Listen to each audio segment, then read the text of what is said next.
नमस्कार, स्वागत है आपका बड़ी खबर में। मैं हूं आपके साथ शावनी पटनायक। इस बुलेटिन में हम बात करेंगे दिन की 4 बड़ी खबरों की। पहली खबर मणिपुर से है। मणिपुर में हुई हिंसा को लेकर, जहां हिंसा के दौरान फंसे स्टूडेंट्स की हरियाणा वापसी शुरू हो गई है। तो दूसरी खबर दिल्ली से है, जहां दिल्ली के जंतर मंतर पर देश के पहलवानों का धरना प्रदर्शन लगातार जारी है।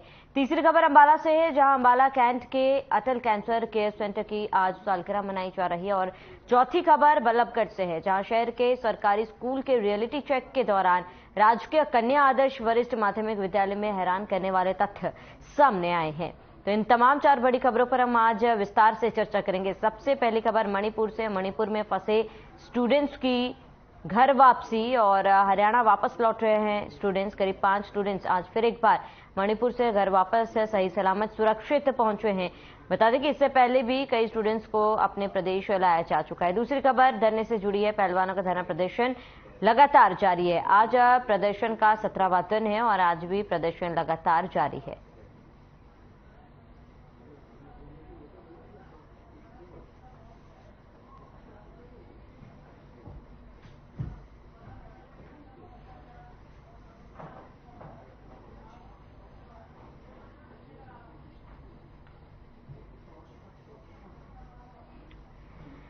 तो मणिपुर से आपको बता दें कि स्टूडेंट्स का जत्था रवाना हो चुका है और आज दूसरा गुट जो है वो हरियाणा पहुंच चुका है। बता दें इससे पहले करीब 8 स्टूडेंट्स का जत्था हरियाणा पहुंचा है और आज 5 स्टूडेंट्स का जत्था जो है हरियाणा सही सलामत पहुंच चुका है। लगातार हरियाणा प्रशासन और सरकार द्वारा ये कोशिश की जा रही है कि वहां पर फंसे तमाम स्टूडेंट्स को सुरक्षित अपने घर वापसी की जाए और ऐसे में लगातार प्रशासन द्वारा कार्य किए जा रहे हैं। और आज फिर एक बार मणिपुर में फंसे स्टूडेंट्स से 5 स्टूडेंट्स हरियाणा सही सलामत पहुंचे हैं और स्टूडेंट्स ने सरकार का धन्यवाद भी किया है। बता दें आज ये दूसरा जत्था था जो मणिपुर से हरियाणा पहुंचा। इससे पहले 8 स्टूडेंट्स का ग्रुप जो है वो प्रदेश पहुंचा था। तमाम स्टूडेंट्स ने सुरक्षित घर वापसी के लिए सरकार को धन्यवाद भी किया है।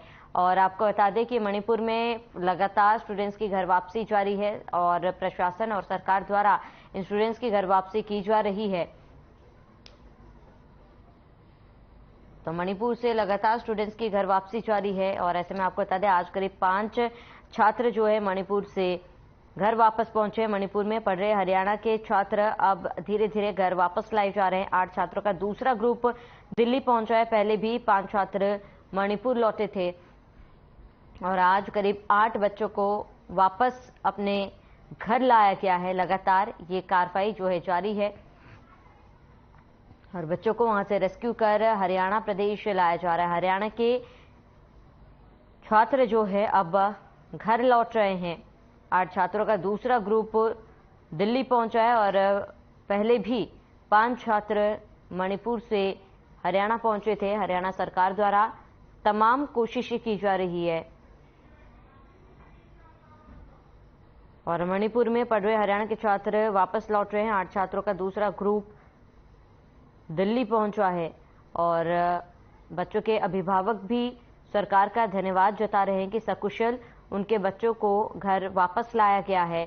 और लगातार ये मुहिम जो है सरकार की तरफ से जारी है कि मणिपुर में जो छात्र हरियाणा के फंसे हुए हैं उन्हें घर वापस लाया जा रहा है। मणिपुर से छात्रों की घर वापसी लगातार जारी है और आज आपको बता दें कि करीब 8 छात्रों का दूसरा ग्रुप दिल्ली पहुंचा है और दिल्ली से उन्हें हरियाणा सही सलामत लाया जाएगा। और वहीं पहले भी 5 छात्र मणिपुर से लौटे थे। मणिपुर में पढ़ रहे हरियाणा के छात्र वापस लौट रहे हैं और आपको बता दें कि छात्रों का दूसरा ग्रुप दिल्ली पहुंचा है और इस ग्रुप में करीब 8 छात्र शामिल थे और मणिपुर से छात्रों की घर वापसी लगातार जारी है।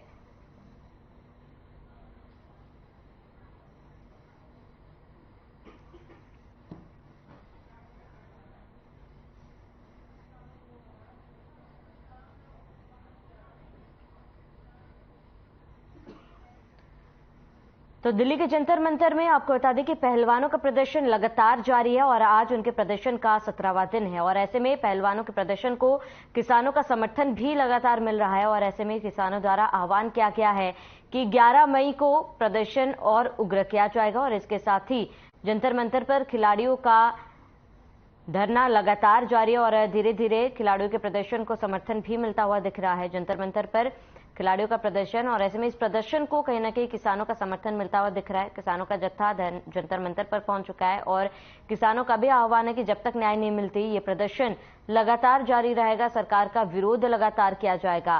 तो जंतर मंतर पर खिलाड़ियों का प्रदर्शन जारी है। किसानों का भी कहना है कि अगर उन्हें न्याय नहीं मिलता है तो 11 मई को इस प्रदर्शन को और आगे लिया जाएगा और इस दिन बृजभूषण शरण सिंह का पुतला दहन भी किया जाएगा। बता दें कि लगातार अपनी मांगों पर अड़े हुए हैं। बृजभूषण शरण सिंह के खिलाफ मामला तो दर्ज कर लिया गया है लेकिन उसकी गिरफ्तारी की मांग लगातार पहलवानों द्वारा की जा रही है। ज्यादा जानकारी के लिए केवल डिंगरा कांग्रेस प्रवक्ता हमारे साथ जुड़ चुके हैं। केवल जी, आपका बहुत बहुत स्वागत है। केवल जी, क्योंकि आज 17वां दिन है और लगातार ये प्रदर्शन जारी है, आपका रिएक्शन क्या है? क्योंकि इस तरीके से देश के पहलवान, प्रतिष्ठित पहलवान जो देश के गौरव को आगे बढ़ा रहे हैं, वो सड़कों पर है और लगातार 17वां दिन है, ऐसे में आपका रिएक्शन जानना चाहूंगी। जी देखिए, ये बहुत ही गंभीर समस्या है। मोदी सरकार बड़े बड़े दावे करती है लेकिन हमारे राष्ट्रीय खिलाड़ियों के लिए कितनी हठ दिल है, कितना उनका दिल है, ये सारी जनता देख रही है। देश की जनता ये देख रही है कि कैसे ये सरकार काम कर रही है। अदरवाइज ये अपने एमपीओ को बचाने के लिए लगे हुए हैं, खिलाड़ियों के हक में कोई काम नहीं कर पा रहे हैं। ये जो 5 बार के बीजेपी के एमपी हैं उनको बीजेपी के एमपी रखना भी जरूरी है और उनको कुश्ती दल का अध्यक्ष रखना भी जरूरी है। और चाहे वो यौन शोषण करे, चाहे उनके ऊपर पोस्को एक्ट लग जाए, एफआईआर दर्ज हो गई लेकिन एक ना पुलिस कोई बयान ले रही, ना कोई कार्रवाई कर रही और ना ही उसके ऊपर कोई कार्रवाई होगी। हाँ, विपक्ष के जितने नेता हैं उनके ऊपर फौरी तौर पे कार्रवाई करती है ये सरकार। इनकी अब कलाई खुल रही है, लोगों के सामने ये समझ आ रहा है कि बीजेपी अपने आप को बचाने वाली सरकार है, दूसरे के खिलाफ कार्रवाई करने वाली सरकार है, लेकिन लोगों के हक की सरकार नहीं है। ठीक है केवल जी, लौटेंगे आपके पास। वहीं वीरेंद्र सिंह चौहान बीजेपी प्रवक्ता हमारे साथ जुड़ चुके हैं। वीरेंद्र जी, आपका भी बहुत बहुत स्वागत है। वीरेंद्र जी, लगातार पहलवानों का प्रदर्शन जारी है और अब कहीं ना कहीं किसानों का समर्थन भी मिल रहा है पहलवानों को, आपका रिएक्शन?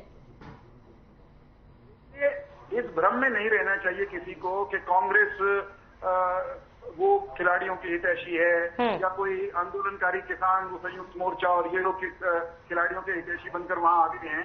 मेरा ये मानना है कि ये तो क्योंकि ये सारे मिलकर मोदी विरोधी हैं इसलिए वहां पर खड़े हुए हैं।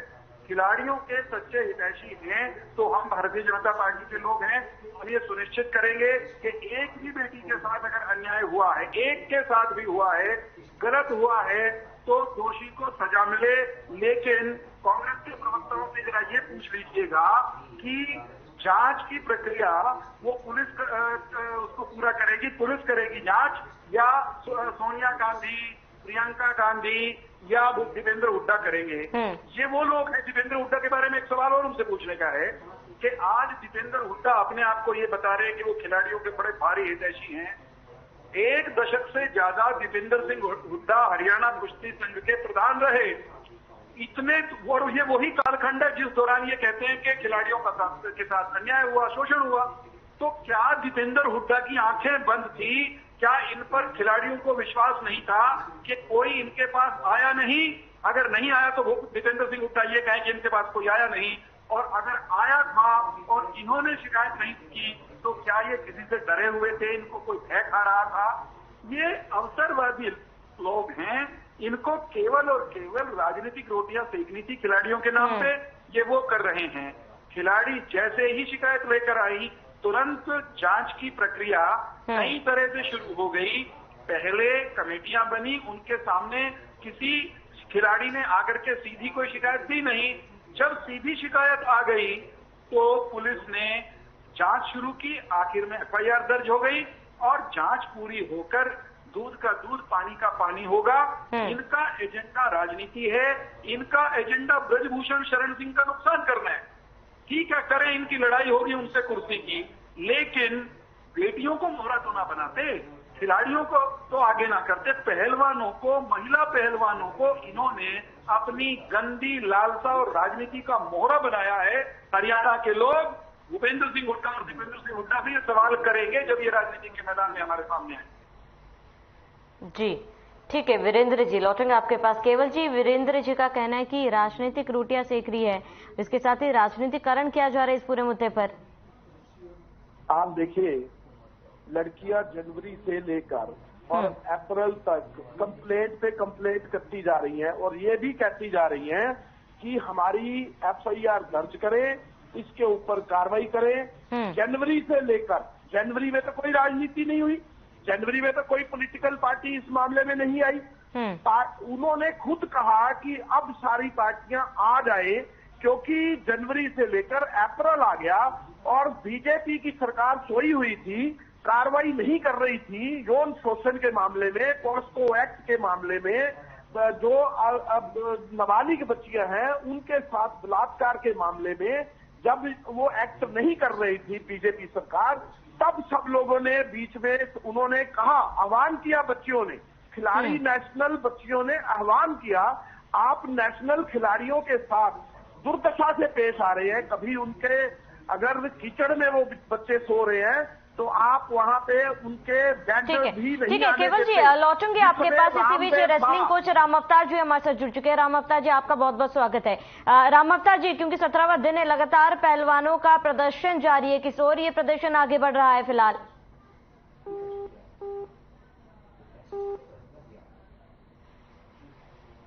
चलिए, लगता है राम अवतार जी का संपर्क टूट गया, जुड़ने की कोशिश करेंगे। केवल जी, आप अपनी बात पूरी करें। केवल जी ने तो यही कह रहा था, जिस तरीके से इन लोगों ने जो काम किया है, इतनी बुरी हालात में उन बच्चों को, जब आपको याद होगा जिस समय 2014 से पहले रामदेव ने मोर्चा गाड़ा था और अन्ना ने मोर्चा गाड़ा था, तो स्टेजें बना के वहां पे बैठे थे और इनके लिए, इन बच्चियों के लिए अगर रात को सोने के लिए अगर किसी ने बेड रखवा लिया, वो भी फोल्डिंग बेड, और उसके ऊपर भी सोने की इजाजत नहीं दी। इतनी निर्दयी सरकार जो है वो भारत के अंदर है इस समय। ये निर्दयी लोग हैं, ये कीचड़ में बच्चों को, हमारे अंतर्राष्ट्रीय खिलाड़ियों को सुलवाना चाहते हैं, उनको कीचड़ के अंदर उनको लेटने के लिए मजबूर कर रहे हैं।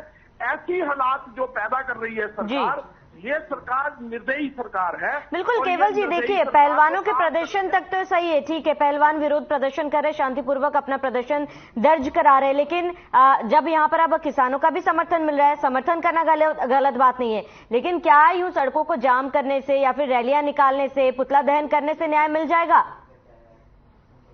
नहीं, हर को अपनी बात दायरे में कहने का अधिकार है और सभी अपनी बात दायरे में रखते हैं। पुतला अगर फूकते हैं कोई, वो भी अनुशासन के तहत होता है, वो कोई गलत काम नहीं होता है। ये एक विचार होता है कि ये आदमी गलत काम कर रहा है, इसलिए इसको पुतला फूका जा रहा है। इसको समझ आनी चाहिए, इसको सिखाना चाहिए कि वो जो काम की मांग कर रहे हैं वो उनको मिले। अभी तक जनवरी से लेकर और अप्रैल में शुरू हो गया, अभी तक उनको, बच्चों को अपना अधिकार नहीं मिला है। उनको जो लोकतंत्र के अंदर उनका पोस्को एक्ट में अधिकार मिलना चाहिए, जो अधिकार उनको प्राप्त है, हमारे कॉन्स्टिट्यूशन ने दिया है, रूल एंड लॉ, वो अभी तक नहीं मिला है। क्योंकि आप भी कह रहे हैं 16 दिन हो गए, तो 16-17 दिन जो हो चुके हैं वो उनको अधिकार मिलना चाहिए था एफआईआर दर्ज होने के बाद, मिला नहीं है। लेकिन और ये निर्दयी सरकार दे भी नहीं रही है, इसीलिए ये संगठन सब लोग इकट्ठे हो रहे हैं। और वो अकेला कांग्रेस नहीं है, इसके साथ साथ किसान है, इसके साथ साथ कर्मचारी वर्ग है, इसके साथ साथ एडवोकेट वर्ग है, इसके साथ साथ आप पूरे देश का जितना वर्ग है वो सभी इस चीज को देख रहा है कि खिलाड़ी बच्चों के साथ अन्याय ये भारतीय जनता पार्टी की सरकार कर रही है। और देश का दुर्भाग्य है कि इस समय ये सरकार हमने जिताई जो सरकार इस समय देश के अंदर है वो हर वर्ग को कुचलने का काम कर रही है। ठीक है केवल जी, लौटूंगा आपके पास। वीरेंद्र जी आपका रुख करूंगी, क्योंकि देखिए तमाम आरोप तो लगाए गए हैं, अब समर्थन भी मिल रहा है, किसानों का समर्थन मिल रहा है, कई जत्थों का, कई अन्य दलों का भी समर्थन मिल रहा है, लेकिन देखिए दोबारा से प्रदर्शन करने के लिए सड़कों पर ये पहलवान तभी उतरे क्योंकि एफआईआर दर्ज कराने को लेकर लगातार अपनी मांगों को लेकर अड़े हुए थे और एफआईआर दर्ज नहीं हुआ था। और इसके साथ ही ये भी सवाल कि जिस तरीके से इस आंदोलन को आगे ले जाया जा रहा है कितना सही है। पहली बात तो ये समझने की आवश्यकता है आज कि कांग्रेस पार्टी या दूसरे राजनीतिक दल एक के बाद एक झूठा प्रचार करके और राजनीतिक रोटियां सेक रहे हैं। जो पोक्सो एक्ट की शिकायत आई है या फॉर्मल कंप्लेंट लड़कियों ने सामने आकर की है, वो जनवरी में नहीं की थी, वो फरवरी में नहीं हुई थी, वो मार्च में भी नहीं हुई थी, वो तो इनके धरने पर बैठने या सुप्रीम कोर्ट में जाने के 4-5 दिन पहले आई थी। जैसे ही वो शिकायतें आई तो सरकार ने उन पर जो पुलिस को कार्रवाई करनी थी वो कार्रवाई शुरू कर दी गई। और क्योंकि 5-6 दिन हुए थे शिकायतों को आए हुए, 5-6 दिन की जो शिकायतें थी और वो 5-6 दिन वाली शिकायतें थी, आपको ध्यान होगा कि वो कई साल पुरानी शिकायतें थी, पुरानी घटनाओं को लेकर थी, तो उन पर तुरंत 1 सेकंड 1 मिनट में एफआईआर दर्ज करना ऐसा कोई अनिवार्य नहीं था। बेसिक पड़ताल होनी थी, वो पड़ताल चल रही थी, ये लोग सुप्रीम कोर्ट चले गए, ये लोग धरने पर बैठ गए, तो पुलिस ने एफआईआर दर्ज कर ली। एफआईआर दर्ज करने के बाद ये सुप्रीम कोर्ट में थे, सुप्रीम कोर्ट को पुलिस ने बता दिया हमने पर्चा एफआईआर दर्ज कर ली है, जांच कर रहे हैं। तो सुप्रीम कोर्ट ने भी इनको कहा कि आपकी मांग की एफआईआर दर्ज हो, एफआईआर दर्ज हो गई, आपकी मांग की सुरक्षा दी जाए, सुरक्षा दे दी गई है। आपकी जो भी याचिका थी सुप्रीम कोर्ट में हमारे सामने, अदालत के सामने, हम उसको डिस्पोज ऑफ करते हैं क्योंकि काम हो गया। शेष काम जांच का है, वो जांच का जो काम है वो चुटकियों में पूरा नहीं होता, उसमें समय लगता है, वो चल रहा है, बयान दर्ज होंगे, शिकायतकर्ताओं के बयान दर्ज होंगे, आरोपी को बुलाया जाएगा। ये सारी प्रक्रिया कोई जादू की छड़ी घुमाने से पूरी नहीं होगी। और इस प्रक्रिया को पूरा करने का काम, मैं फिर से दोहराऊंगा, केवल नेहरा का नहीं है, प्रियंका गांधी का नहीं है, राहुल गांधी का नहीं है, अरविंद केजरीवाल का नहीं है, दिल्ली पुलिस अपना काम कर रही है, सुप्रीम कोर्ट संतुष्ट है। उसके बाद भी अगर खिलाड़ी धरना समाप्त नहीं कर रहे और धरने पर मोदी तेरी कब्र खुदेगी, ब्राह्मणवाद की कब्र खुदेगी, धरने पर अरविंद केजरीवाल की राजनीति का पतीला चढ़ेगा, तो बताइए इस आंदोलन को या इस धरने को आप गैर राजनीतिक कैसे कह देंगे? कोरी राजनीति और खिलाड़ियों के नाम पर मैं फिर दोहराऊंगा, कांग्रेस की लीडरशिप ने हरियाणा की गुनाह ये किया है कि उन्होंने कुश्ती संघ हरियाणा के अपनी लड़ाई में बेटियों को ढाल बनाया है। हमारे समाज में बेटियों को ढाल बनाने से बड़ा पाप कोई नहीं होता। बच्चों को ढाल बनाना, कमजोर लोगों को ढाल बनाना, बेटियों को ढाल बनाना, ये कापुरुषों का, कायरों का काम है। कांग्रेस से कम हरियाणा में तो हम गली गली में पूछेंगे कि ये कुकर्म, ये कायरता दिखाने की जरूरत क्या थी? कुश्ती संघ में लड़ना था, ब्रिजभूषण शरण सिंह से लड़ना था, कुश्ती लड़ लेते ब्रिजभूषण शरण सिंह से। ठीक है वीरेंद्र जी, समय की कमी है हमारे पास, यहाँ पर रुकना चाहूंगे। हमारे साथ जुड़ने के लिए आपका बहुत बहुत शुक्रिया। केवल ढिंगरा जी हमारे साथ जुड़ने के लिए आपका बहुत बहुत शुक्रिया।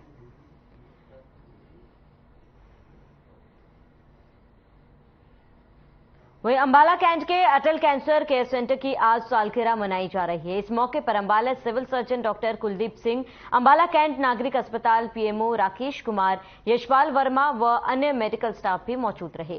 सिविल सर्जन ने एक पेशेंट के हाथों केक कटवाकर कैंसर अस्पताल की सालगिरह मनाई। अंबाला की नहीं बल्कि दूसरे राज्यों से भी इलाज कराने के लिए यहां पर लोग आ रहे हैं। एक मरीज केरल से भी इसकी यहां की प्रशंसा सुनकर यहां इलाज कराने आया और बिल्कुल ठीक होकर गया। इसके साथ ही गुजरात से भी मरीज यहां इलाज कराने के लिए आ रहे हैं। यहाँ पर निःशुल्क इलाज लोग को मिल रहा है। यह पूरे नॉर्थ इंडिया का सबसे अच्छा कैंसर अस्पताल। इलाज कराने आए मरीजों ने भी यहाँ के स्टाफ और जसपाल की जमकर तारीफ की है।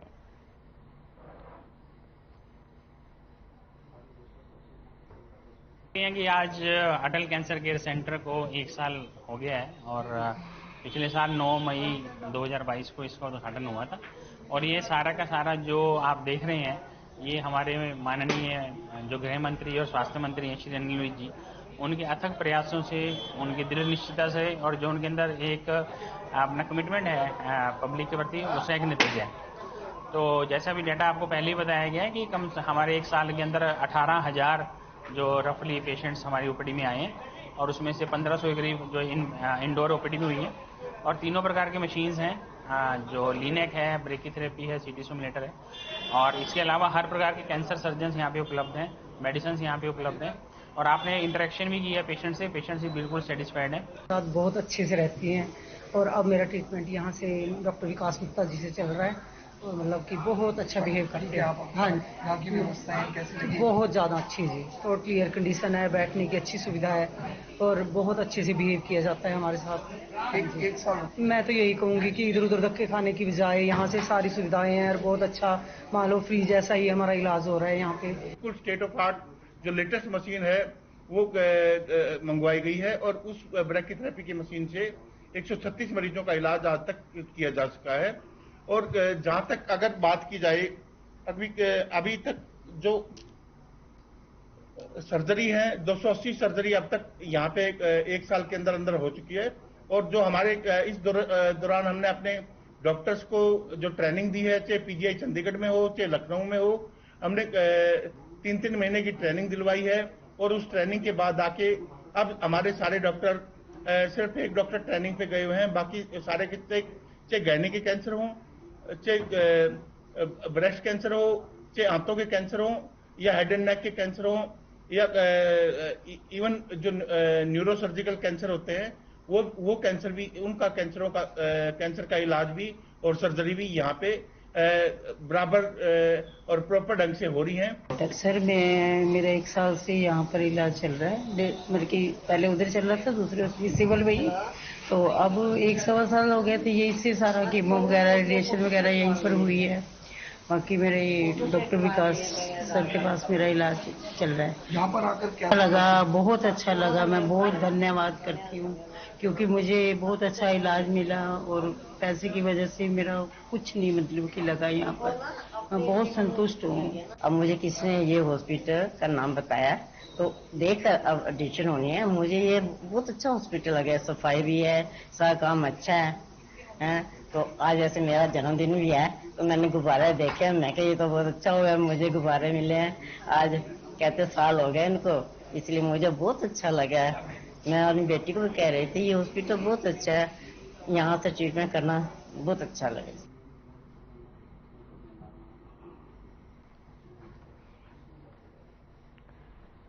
बल्लभगढ़ शहर के सरकारी स्कूल के रियलिटी चेक के दौरान बल्लभगढ़ का राजकीय कन्या आदर्श वरिष्ठ माध्यमिक विद्यालय में हैरान करने वाला तथ्य सामने आए हैं। जहां सरकार अच्छी शिक्षा के लिए नई नई योजनाएं चला रही है, वहीं सरकारी स्कूल में उन योजनाओं की धज्जियां भी उड़ाई जा रही है। वैसे ही राजकीय कन्या आदर्श वरिष्ठ माध्यमिक विद्यालय में देखने को मिला, कहने को स्कूल में सारी व्यवस्था तो मौजूद है लेकिन स्कूल के शिक्षक बिल्कुल लापरवाह है। स्कूल की हालत यह है कि ना तो बच्चों को सही शिक्षा मिल रही है और ना ही अध्यापकों को जनरल नॉलेज का खुद कोई ज्ञान है। हैरानी की बात यह है कि लाखों की तनख्वाह लेने वाले अध्यापकों को हरियाणा के शिक्षा मंत्री के बारे में कोई भी जानकारी नहीं है। इतना ही नहीं, हद तो तब हो गई कि जिस स्कूल में अध्यापक बच्चों को शिक्षा देने के लिए रोज आते हैं उन्हें उस स्कूल का नाम तक नहीं पता।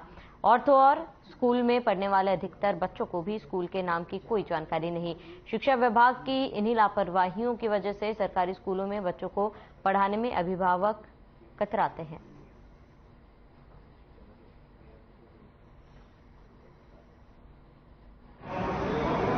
सर आपका शुभ नाम? My name is Govind Singh Tomar. Govind ji, class कौन सी? 7th A। 7th A। School का नाम बताओ। GGM plus Vallabhgarh. हिंदी में? Government senior model senior secondary school Vallabhgarh. Hindi में? राजकीय वरिष्ठ कन्या राजकीय कन्या, अरे हिंदी रिपीट वो यार है ना कि इंग्लिश में। सर आप जिस स्कूल में पढ़ा रहे हैं उस स्कूल का हिंदी में आपको नाम नहीं पता तो है, बता दीजिए सर।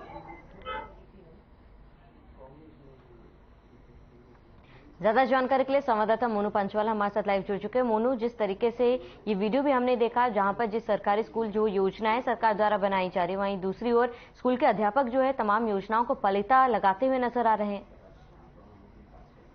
आपको बता दूं जिस तरीके से जो ये मामला जो है बल्लभगढ़ के राज्य कन्या आदर्श वरिष्ठ माध्यमिक विद्यालय बल्लभगढ़ का ये स्कूल का मामला है, क्योंकि हमारी जो हर खबर की टीम है, हम जो है रियलिटी चेक करने के लिए जब सरकारी स्कूल में पहुंचे तो सरकारी स्कूल की जो व्यवस्थाएं हैं वो व्यवस्थाएं तो हमें दुरुस्त मिली है। पंखे हैं, इन्वर्टर है, बच्चों की बैठने की व्यवस्थाएं हैं, वो सारी व्यवस्थाएं हमें दुरुस्त मिली। लेकिन जब बातचीत की बच्चों से तो बच्चों ने जो है जिस स्कूल में बच्चे जो शिक्षा ग्रहण करने आते हैं उस स्कूल का नाम बच्चों को पता ही नहीं, और शिक्षा देने जो टीचर यहाँ पर आते हैं उन टीचरों को भी इस स्कूल का जो कि रोजाना स्कूल में आते हैं उस स्कूल का नाम भी नहीं पता। दीपिका, जिस तरीके से जिस स्कूल में जो शिक्षा देने वाले जो टीचर आते हैं उनको जो है स्कूल का नाम नहीं पता, तो आखिर बच्चों को किस तरीके की शिक्षा देंगे? क्योंकि लोग इसी वजह से कतराते हैं कि जो लोग प्राइवेट का स्कूल का जो रुख करते हैं वो इन्हीं कारणों की वजह से करते हैं, क्योंकि शिक्षक तो है लेकिन शिक्षाएं ध्यान से नहीं। ठीक है मोनू, तमाम जानकारी के लिए आपका बहुत बहुत शुक्रिया।